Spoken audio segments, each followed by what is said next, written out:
భద్రం అంటాడు రుద్రానితోని. అక్క దయచేసి ఒప్పుకో అక్క, నాకు నీ కూతురు బుజ్జమ్మ అంటే చాలా ఇష్టం అక్క. అసలే తను ఇప్పుడు ప్రెగ్నెంట్గా కూడా ఉంది. తనకి కాలు కింద పెట్టకుండా బాగా చూసుకుంటానక్క, జీవితాంతం సంతోషంగా చూసుకుంటాను, ఒప్పుకో అని చెప్పి అనగానే ఇక అప్పుడు రుద్రాని సరే అయితే మీ ఇష్టం, ఇక మీరంతా ఇష్టపడ్డాక చెప్పేది నేనేముంది, నా కూతురు సంతోషం కన్నా నాకు వేరే ఇంపార్టెంట్ ఏమీ లేదు, సరే కానివ్వండి అని చెప్పి అనగానే ఇక అక్కడే ఉన్న లావణ్య అయితే ఇంకేముంది ఇక్కడే పెళ్లి కాని చేసేయండి అని చెప్పి అంటూ ఉంటుంది. అప్పుడు నిహారిక అవునండి రుద్రాని గారు, మళ్ళీ ఈ పెళ్లి విషయంలో మళ్ళీ మళ్ళీ మళ్ళీ పంచాయతీ ఇవన్నీ కాకుండా ఉండాలంటే ఇప్పుడే కానీ చేసేయండి పెళ్లి అని చెప్పి అంటూ ఉంటుంది. రాధాకృష్ణ కూడా అవునమ్మా అదేదో త్వరగా కానివ్వండి అని చెప్పి అంటూ ఉంటాడు. ఇటు కృష్ణ కూడా కానివ్వండి అని చెప్పి తను కూడా చాలా టెన్షన్గా చెప్తూ ఉంటాడు. తర్వాత శ్రీకర్ అవని ఆ తాలిబొట్టేదో త్వరగా కట్టి చేసేయి అనగానే ఇక తాలిబొట్టు అవని తన చేతిలో తీసుకొని ఇక రుద్రానితో అంటుంది. రుద్రాని గారు ఈ తాలిబొట్టు మీ చేతుల ద్వారా మీ అమ్మాయికి ఇవ్వండి అనగానే లేదమ్మా నా చేతుల ద్వారా కాదు, నువ్వు ఆ తాలిబొట్టుని వేదవతికి ఇవ్వు, ఎందుకంటే చాలా కుటుంబాలకి తన చేతుల ద్వారా తాలిబొట్టు వెళ్ళి చాలా సంతోషంగా ఉన్నారు, అందుకే తన మంచి మనసుతోని తను నా కూతుర్ని ఆశీర్వదిస్తుంది, తనకే ఇవ్వు అని చెప్పి చెప్తూ ఉంటుంది రుద్రాని. తీసుకోండి అత్తయ్య అని చెప్పి అవని తాళి ఇస్తుందనమాట వేదవతికి. ఇక వేదవతి తాళి తీసుకుంటుంది. ఇక మిగతా అందరికీ అక్షంతలు కూడా పంచుతుందనమాట అవని. ఇటు పక్క పెద్దిరాజు అంటాడు భలే ఊహించని క్లైమాక్స్ ఇచ్చావమ్మా అవని అని చెప్పి, ఎందుకు ఆలస్యం, తాళి కట్టేటప్పుడు మంత్రాలు కూడా నువ్వే చదువు అని చెప్పి అంటాడు పెద్దిరాజు. ఇక అవని మాంగళ్యం తంతునా నేనా అని చెప్పి అలా అంటూ ఉంటుంది మంత్రం. ఇక ఇటు పక్క భద్రమేమో తాళి కట్టేస్తాడనమాట అలేఖ్య మెడలో. తర్వాత అక్కడున్న పెద్దవాళ్ళ అందరి దగ్గర ఆశీర్వాదం తీసుకుంటారు అలేఖ్య అలాగే భద్రం. ఆ తర్వాత అలేఖ్య అవని చేతులు పట్టుకుని ఎటుపోతుందో తెలియని నా జీవితాన్ని ఒక దారిలో పెట్టావక్క, ఇదంతా నీ వల్లే అని చెప్పి అలేఖ్య పొగుడుతూ ఉంటుంది అవనిని. అప్పుడు అవని ఇదంతా నా గొప్పతనం కాదు, అటు చూడండి ఇదంతా ఆ అమ్మవారి గొప్పతనం, మా ఇంట్లో ఉండాల్సిన అమ్మవారు మీ ఇంటికి వచ్చి మీ ఇంటి నుంచి మళ్ళీ మా ఇంటికి వచ్చి ఇదంతా కూడా కథ నడిపించింది అమ్మవారు, అందరూ అమ్మవారికి దండం పెట్టుకోండి అని చెప్పి అంటుంది. ఇక అందరూ దండం పెట్టుకుంటారు. ఆ తర్వాత నైట్ అయిపోతుందనమాట. ఇక వేదవతి కుటుంబంలో అందరూ చక్కగా డైనింగ్ టేబుల్ దగ్గర కూర్చొని డిన్నర్ చేస్తూ ఉంటారు. ఇక అప్పుడు పెద్దిరాజు అంటాడు మొత్తానికి పెళ్లికి ముందు తల్లి అన్న సినిమాకి ఎండికాడ పడింది అని చెప్పి అనగానే ఇక పెద్దిరాజు వాళ్ళ వైఫ్ అంటుంది అయినా మీ ముగ్గురు ఎందుకురా ఆ అమ్మాయి అలేఖ్య విషయంలో అంత టెన్షన్ పడ్డారు అని చెప్పి ఇటు వేదవతి ప్రసాదరావు వాళ్ళు అడుగుతూ ఉంటే ఇక అప్పుడు శ్రీకర్ అంటాడు అంటే ఆ రోజు స్లీపింగ్ పిల్స్ వేసుకున్నాను కదా గెస్ట్ హౌస్లో, అప్పుడు నా మీద నాకు నమ్మకం ఉండేది కానీ ఏమో %, డౌట్ ఉండేది, ఇక అందుకని అలా కొంచెం క్లోజ్గా ఉన్నాను అని చెప్పి శ్రీకర్ అంటాడు. ఆ తర్వాత ఇటు పక్క పెద్దిరాజు అంటాడు నాకైతే కృష్ణ మీద తెగ అనుమానంగా ఉండేది అని చెప్పి అంటూ ఉంటే అప్పుడు కృష్ణ యాక్చువల్గా జరిగింది ఏంటంటే అలేఖ్య వెనకాల 200 కోట్ల ప్రాపర్టీ ఉంది కదా, ఆ డబ్బులు బయటికి పోవడం ఎందుకులే అన్నట్టుగా కొంచెం అంటే కొంచెమే అలా క్లోజ్గా ఉండేవాడిని అని చెప్పి అంటాడు. ఆ తర్వాత పెద్దిరాజు రేయ్ పెద్దోడా నీ సంగతి ఏంటి అని చెప్పి అక్కడ అడుగుతాడనమాట రాధాకృష్ణని. అప్పుడు రాధాకృష్ణ అంటే ఏం లేదు అలేఖ్య దగ్గర 200 కోట్లు ఉన్నాయి కదా, తనని కొంచెం అలా బుజ్జగించి షేర్ మార్కెట్లో దించుదాం అనుకున్నాను, మనకి ఎంతో కొంత ఉపయోగపడేది కదా అని చెప్పి అనగానే ప్రసాదరావు అంటారు ఎప్పుడైనా మన డబ్బులు మన కష్టంతో సంపాదించుకున్న వాటికి ఎప్పుడైనా గౌరవం విలువ ఉంటాయి, ఇలా పక్కన వాళ్ళ మీద ఆశపడకూడదు అని చెప్పి అంటూ ఉంటే ఇక అప్పుడు పెద్దిరాజు అంటాడు మొత్తానికి అలేఖ్య కథకి ఎండికడ పడింది, సుఖాంతమైంది అని చెప్పి అంటూ ఉంటాడు. ఆ తర్వాత ఇటుపక్క అవని అంటుంది మొత్తానికి అందరికన్నా కూడా మా ఆయనే గ్రేట్ అనగానే అప్పుడు నిహారిక ఎందుకమ్మా అని చెప్పి అంటుంది. అప్పుడు అవని అంటుంది మా బావ కంపెనీ కోసం దాదాపు 100 కోట్లు అవసరం, కానీ అడగలేదు కదా అలేఖ్యని, నోరు తెరిచి అడుగుంటే ఖచ్చితంగా అలేఖ్య 100 కోట్లు ఇచ్చేది, కానీ తను మిస్యూజ్ చేసుకోలేదు, అది నా బావ, అందుకే నా బావ గ్రేట్ అని చెప్పి అవని అంటుందన్నమాట. ఆ తర్వాత రాధాకృష్ణ నువ్వు కూడా నన్ను పొగుడు అని చెప్పి అనగానే అప్పుడు లావణ్య అక్కడ ఏముందని పొగడానికి, డబ్బు మీద వ్యామోహం తప్ప ఏమీ కనిపించట్లేదు అని అంటూ ఉంటే ఇటు కృష్ణ కూడా ఒక రకంగా చూస్తూ ఉంటాడు నిహారిక వైపు. నువ్వేంటి నన్ను చూస్తున్నావు, నిన్ను కూడా పొగిడేది ఏం లేదు అని చెప్పి అంటుందన్నమాట నిహారిక. ఆ తర్వాత ఇప్పటికైనా ఎప్పుడు ఎలా ఎక్కడ ఉండాలనేది తెలుసుకోండి అని చెప్పి అంటూ ఉంటాడనమాట ప్రసాదరావు.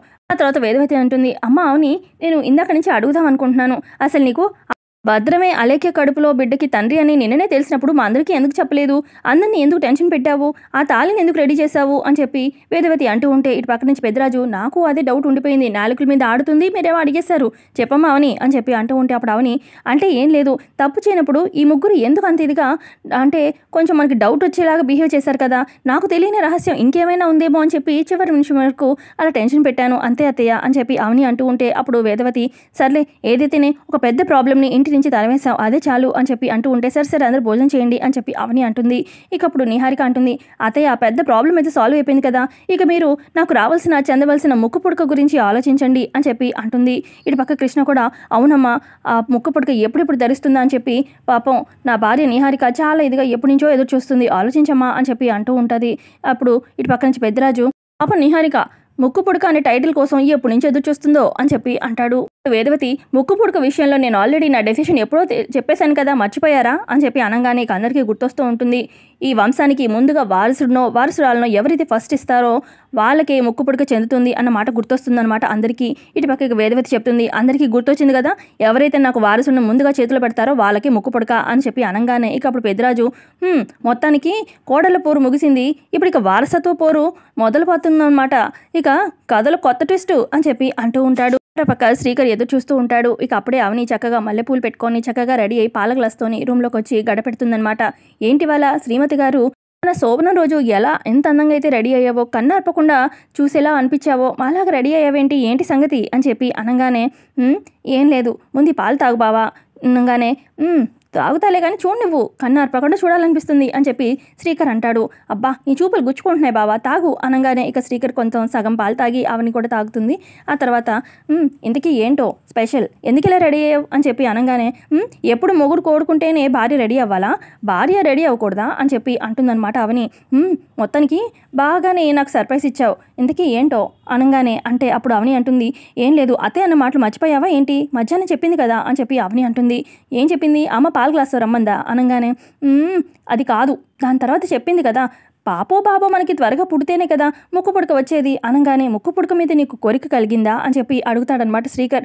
నాకేమీ కోరిక లేదు, అంటే అమ్మవారి విషయం కాకపోయి ఉంటే అసలు చెప్పాలంటే 7 వారాల నగలో ఇంకేదైనా అయితే వదిలేసేదాన్ని, అసలు అది చెప్పాలంటే మెయిన్గా నిహారికకి ఆ ముక్కు పుడక దక్కకూడదు అన్న ఈ విషయం, ఎందుకంటే తనది ఆ జాతకం కానే కాదు, సో ఆ ముక్కు పుడక తనకి చెందనేకూడదు, అందుకే త్వరగా మనకి పాప పుట్టేస్తే ఆ ముక్కు పుడక నాకే వస్తుంది కదా. తర్వాత అవని అంటుంది, అదొక్కటే విషయం కాదు, నిహారికది దొంగ జాతకం అనేది అత్తయ్యకి ఎలాగైనా హెల్త్ ప్రాబ్లం రాకుండా అత్తయ్యకి ఏం జరగకుండా చెప్పాలి, అదే నా నెక్స్ట్ టార్గెట్ అనగానే అప్పుడు శ్రీకర్ అంటాడు, నువ్వు అనుకుంటే ఏదైనా చేస్తావని, ఇప్పుడు మనకి పిల్లల పోటీ అనమాట అనగానే పో బావా అని చెప్పి అవని అంటుంది.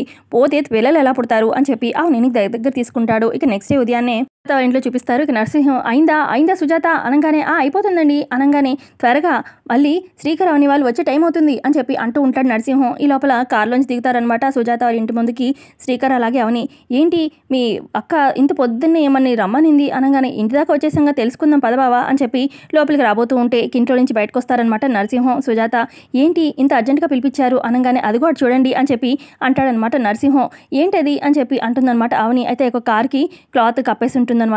ఇక క్లాత్ తీసేస్తాడు నరసింహం. కారు కొన్నారా అని చెప్పి అనగానే అవును, ఒక దేవత దయవల్ల ఆటో కొనుక్కొని ఆటో నడుపుకునే స్థాయికి వచ్చాను, ఒక దేవుడి దయవల్ల ఈరోజు నేను కారు కొనుక్కోగలిగాను, ఇదంతా మీ వల్లే అని చెప్పి అంటూ ఉంటే మా వల్ల ఏం కాదు, ఆల్ ది బెస్ట్ అన్నయ్య అని చెప్పి అంటూ ఉంటాడు శ్రీకర్. ఇక మీ కష్టాన్ని ఆ దేవుడు ఎప్పుడు వృధాగా పోనివ్వడు, అంచెలంచెలుగా మీరు ఇలాగే ఎదగాలని మనస్ఫూర్తిగా కోరుకుంటున్నాను అని చెప్పి అవని అంటుంది. సరే అయితే ఇక కాజుకి నువ్వే పూజ చేయవని అని చెప్పి నరసింహం అనగానే ఇక కారు కంచె చక్కగా బొట్లు పెడుతుందన్నమాట అవని. ఆ తర్వాత ఇక టైర్ల కింద నిమ్మకాయలు, ఇక ఎండుమిరపకాయలు, ఇటు గుమ్మడికాయతో దిష్టి అన్నీ తీసి మొత్తానికి కార్ స్టార్ట్ చేస్తాడనమాట నరసింహం. పదండి లోపలికి అని చెప్పి ఇక పూజ అయిపోగానే ఇంట్లోకి వచ్చి కూర్చుంటారనమాట. కాఫీ తీసుకురా అని చెప్పి నరసింహం సుజాతతో అంటూ ఉంటే వద్దొదిన వచ్చి కూర్చో ఇప్పుడే తాగొచ్చాము అనగానే ఇక సుజాత కూడా అక్కడే కూర్చుంటుంది. ఇక అప్పుడు నరసింహం అంటాడు, ఎవరు ఒప్పుకున్నా ఒప్పుకోకపోయినా నేను మారడానికి కారణం మాత్రం అవనియే అని చెప్పి అంటూ ఉంటాడు. ఎపిసోడ్ ఎక్కడికి ఎండ్ అవుతుంది. వీడియో నచ్చితే లైక్ చేయండి ఫ్రెండ్స్.